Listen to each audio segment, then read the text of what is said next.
Hi everyone, this is City and I am the Healthy Relationships Coordinator of WISE, and we are here today with our workshop 4 out of our 7 of our Healthy Relationships and Sexual Violence Prevention Program 7-day workshop that we have created for one of our girls program here at WISE.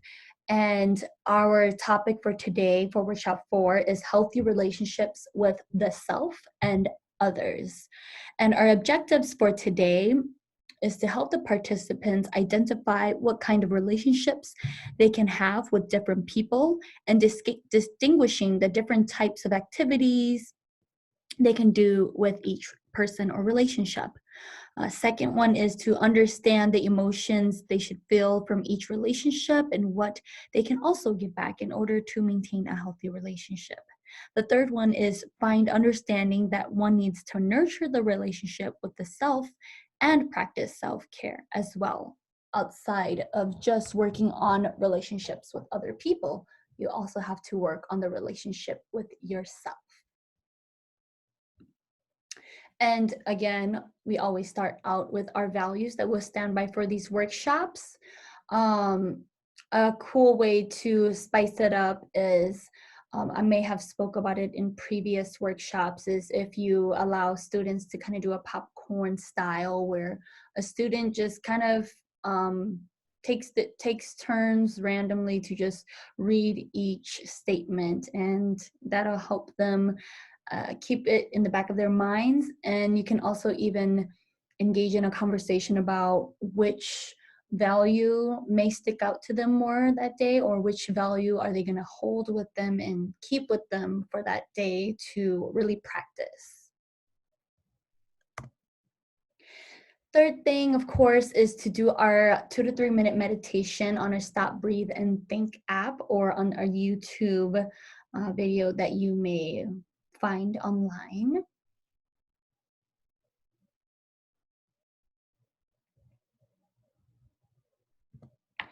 And our icebreaker for today, it is how are you feeling, and do a motion. And we will take, I think this part you don't really need to have what you don't need to take 1 minute, but just kind of give people and the participants time to think about how they're feeling and how they want to do their motion. And this icebreaker really is each person will go and they will make a motion of how they're feeling, whether they are tired, so then maybe they'll put their hands in a sleeping form, and or maybe if they are bored, they will do the yawn sign. So every time they say, I am tired, and they will put their hand into their mouth as if they are yawning.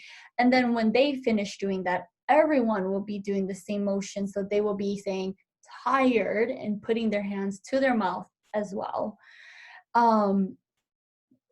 And again, if you have a large group, you can do a few break rooms. You can have students break into maybe four participants to a group, and they can kind of do it on their own in their own small group. And then you can bring them all back after 2 minutes, and then just close it up with a positive comment, as I hope that everyone is feeling good and everyone is able to wake up.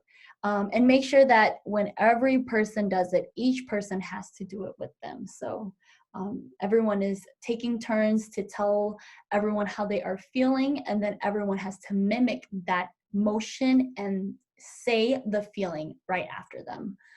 And if you have a small group, then you can just take turns in a big group. And the first content is that close relationships take a lot of work. If they are going to be successful, that goes for the kind of relationships that you can't avoid, like your family, as well as your friends and your peers, your teammates, and relationships, or teammate relationships. Relationships should be a two-way street. So if you are putting in all the effort and nothing is coming back, reflect. If you have trouble with relationships, then talk to your trusted adults, or talk to a trusted peer first too, or someone that you're comfortable with and willing to give you some comfort and advice. Third thing is, and the most important thing is to take care of yourself and your feelings and focus on the things you enjoy doing. This is a last note just to remind everyone to take care of themselves. Things can get stressful. Life, other relationships can get really stressful, and we cannot forget to take care of ourselves in that process. Um, Next slide is going to be a self-care activity sheet. And this one, you can give the participants about 5 minutes to finish their self-care sheet. Usually when I've done it virtually, I just have them do it on a piece of paper, do it on their laptop, just categorize under rest and relaxation, expression, health, spirituality, and companionship. Write those 4 categories down and just write a few actions that they do under each one. And I also want to pre-warn you, for this workshop, there is a lot of interaction for this one, a lot of sharing thoughts, and definitely it's, again, very active. So if you have a large group, you have to really be careful about timing, because it could run past an hour. So just really be mindful about the timing, because it is very interactive and people are going to want to share. So I would say that you can allow people to you can allow the participants to have 5 minutes to do this self-care sheet, and then if you have a big group, break them up into partners or 3 people. I would recommend just sharing it with one other person, and so just give maybe 3 minutes for them to share, and then come back together as a group and just ask a few if they'd like to share in a big group. If you have a small group, I would say just have everyone go around and share. Not everyone needs to share too if they don't want to share. Just the act of doing the self-care sheet means a lot already.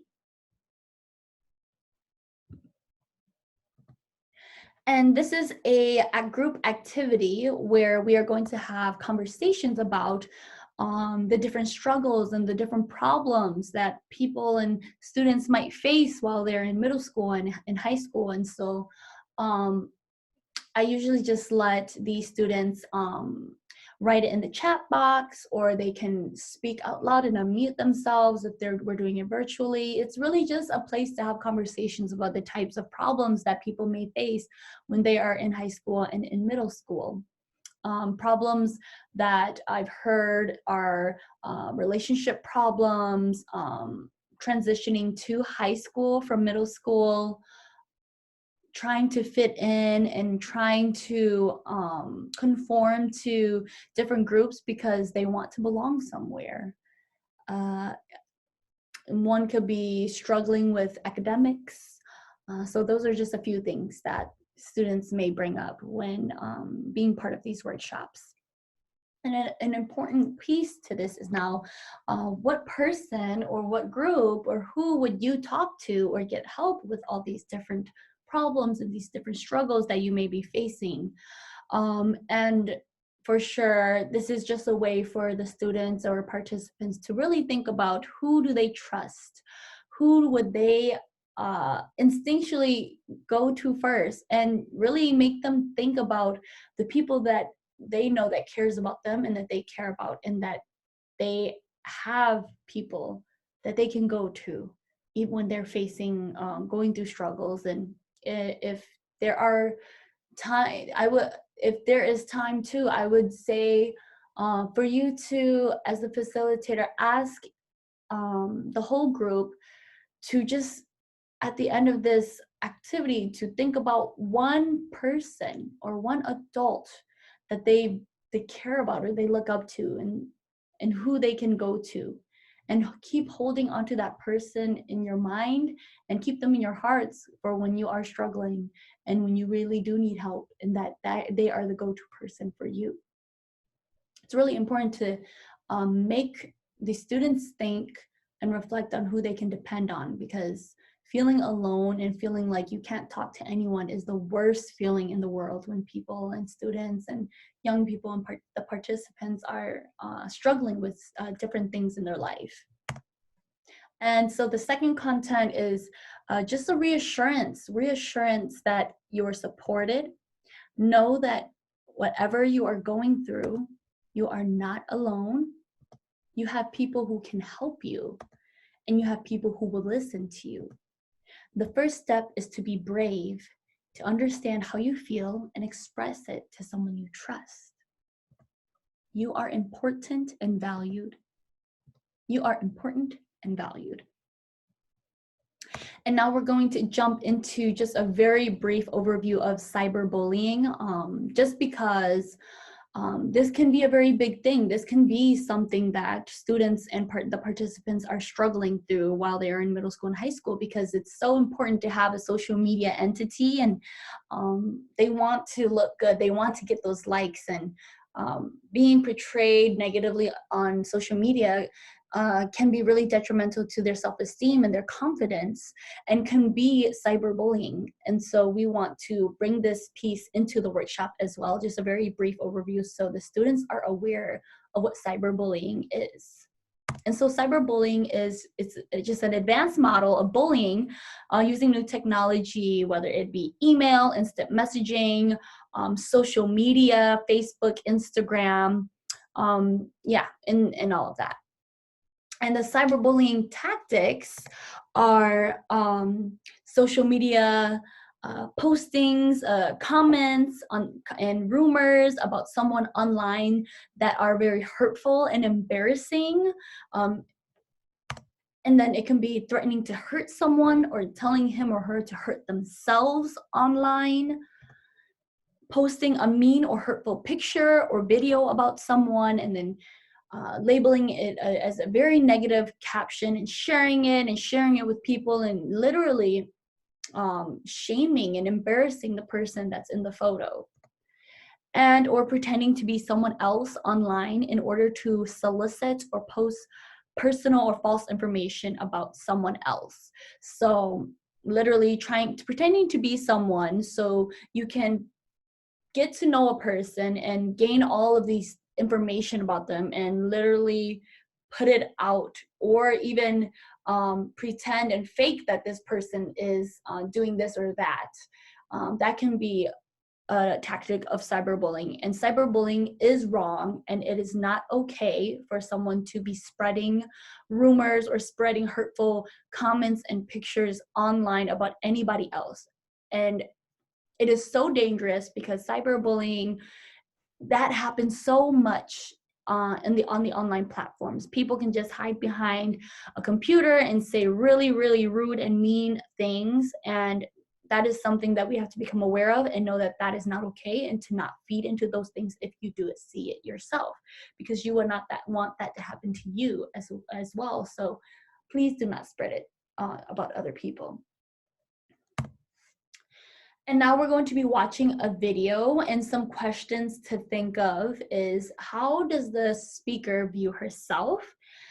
Who does she go to when she has problems or feels down? And how does her relationships help her view herself?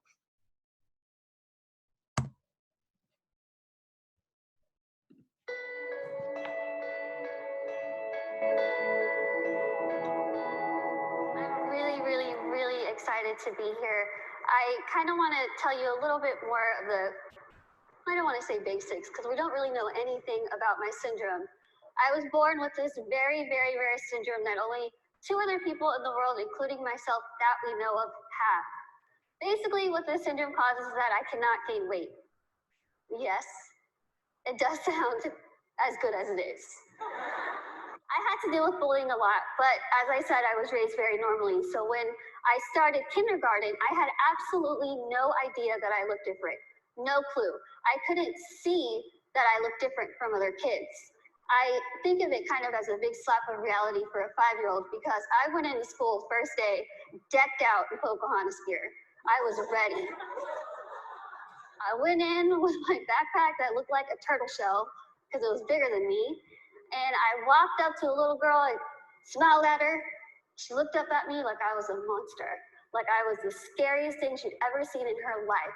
My first reaction was, she is really rude.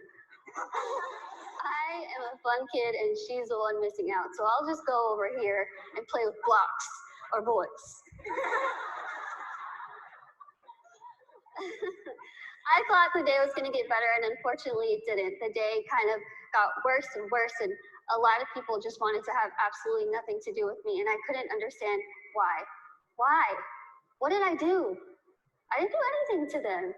In my mind, I was still a really cool kid. So I had to go home and ask my parents, what's wrong with me? What did I do? Why don't they like me? And they sat me down and they said, Lizzie, the only thing that's different about you is that you're smaller than the other kids. You have this syndrome, but it's not going to define who you are. I would wish and pray and hope and do whatever I could to pray that I would wake up in the morning and I would be different and I wouldn't have to deal with these struggles. It's what I wanted every single day, and every single day I was disappointed.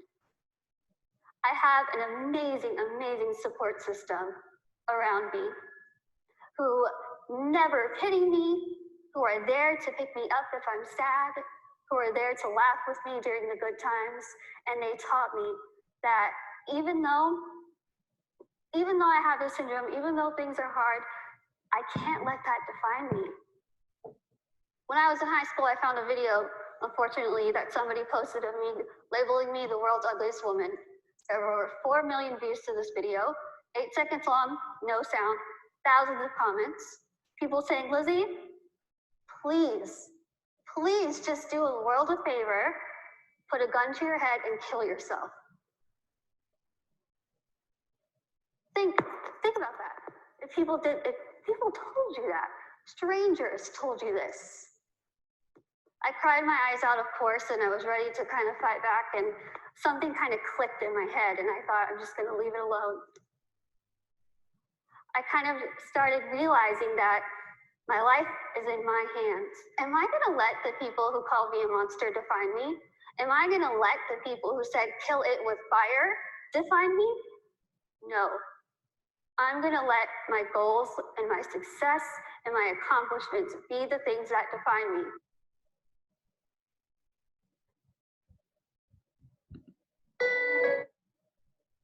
All right, so after watching the video, after watching the video, let's answer these questions. How does she view herself? And again, just give the participants time to think about the question. And some things that you want to listen for is, she's very confident about herself. She sees herself more than just how she looks. She sees herself for her success, for the things that she will accomplish and have accomplished, her qualities. And the second question is, who does she go to when she has problems or feels down? Some things to listen for from the participants is she has a great support system. Her parents are so supportive, and she has people to pick her up when she's down. And so she has amazing people in her life that she can go to when she is feeling really low about herself. And the third one is, how does her relationships help her view herself? And some things to listen for from the participants is, because she had such a great support system, because they built her up and never pitied her, because they were always there to pick her up when she was down, she felt like she had empowerment and she had power within herself to create the life that she wanted, to meet her goals, to look past her condition, and to live an extraordinary life despite what others have said to her, despite the cyberbullying that she's experienced, and of course bullying in general she's experienced because of how she looked. There are those very core people in her life that has made her feel good and confident despite her struggles. And so those are some really rich conversations that you would want to have with the participants. Some participants may sit back and some participants may be very vocal. For this part, if you do have time and it is permitted, you can do breakout rooms and just have a large group meeting afterwards. It's up to you and how the time is for you as well. And so the next thing we're going to talk about different love languages. This part is really to help the participants understand their love language and to understand who they are and what fills them up. And could possibly help them understand the people that they are around, that they care about, and their love language too, and to be exposed that not everyone expresses love the same way. And so, how to speak your partner's love language, or we can also switch this to just friends or any relationship that you have. The words of affirmation is speaking and telling the person that you care about them and you appreciate them. You both exchange warm words and kind words to each other. Things that you can do is to send texts or cards or leave unexpected notes for them to see, and also just the act of complimenting, the act of saying and affirming people and telling them that you love them and you care about them, you appreciate them.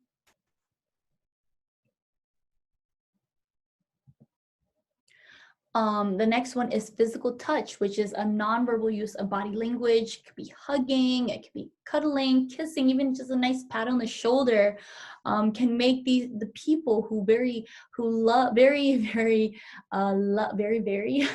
who love physical touch as a love language feel loved. And some things to avoid, I forgot to mention that part, is if any physical neglect or abuse happens, this will be detrimental to their view or their idea of or their understanding of knowing that they are loved.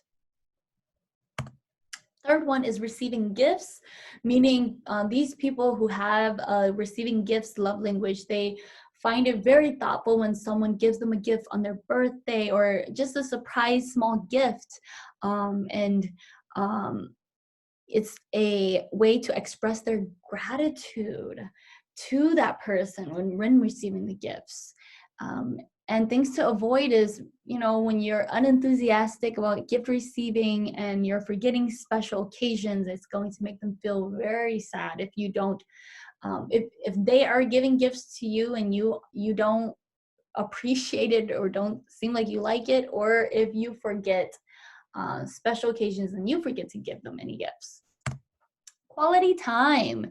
It's uninterrupted and focused conversations, and it's always one-on-one or very interpersonal, and very personal. And this is because they want to create special moments, they want to take walks, and they want to do small intimate things. It can even be a son and dad playing catch together or playing football together and having fun together and having that one-on-one and knowing that you have a connection with them. Please avoid any distractions or being on your phone or not spending time with that person for a long time. That can create a deep feeling of unloved from that person. The fifth one is acts of service, which is doing things in the name of love, as for example, wanting to help the person when they are doing chores, mowing the lawn for them, or just helping them to lighten their load for the day. Good things to do is you can make breakfast for them, make dinner for them, help them out with their daily chores, washing the dishes. It will really make them feel loved and appreciated that you want to help out. Things to avoid definitely is to lacking the follow through on small, large tasks, saying that you're going to help them, but not doing it and not following through. That can really be, again, very detrimental to how they feel and their way of feeling loved. And so the last thing is you're going to allow the participants to take a love language quiz for them to know which one is their love language. I would say it would take each person maybe 3 to 4 minutes to finish this. And if you have time at the end, all the participants can for sure share their top love language, and just kind of see where they at and kind of know what love language speaks to them the most. And it's just kind of a fun way to end the workshop.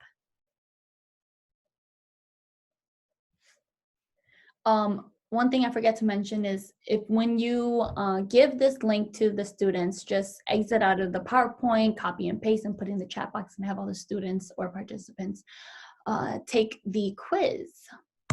And the end, just to remind the students to keep looking for the 5 photos of themselves and to keep that in their mind, to think of things that has impacted them, things that has been life-changing in the lifetime that they have lived so far, and what they would like to share at the end. So that is the end of the 4th workshop, and I'll see you in the next one.